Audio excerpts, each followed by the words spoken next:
কবি আল মাহমুদের পাখির মতো। আম্মা বলেন, পর রে সোনা। আব্বা বলেন, মন দে। পাঠে আমার মন বসে না কাঁঠাল চাঁপার গন্ধে।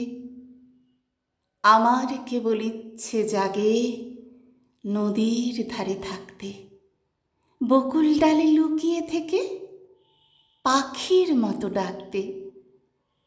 সবাই যখন ঘুমিয়ে পড়ে কর্ণফুলীর কুলটায়, দুধ ভরা ওই চাঁদের বাটি ফেরেশতারা উল্টায়, তখন কেবল ভাবতে থাকি কেমন করে উড়ব, কেমন করে শহর ছেড়ে সবুজ গাঁয়ে ঘুরব। তোমরা যখন শিখছ পড়া মানুষ হবার জন্য, আমি না হয় পাখি হব, পাখির মতো বন্য।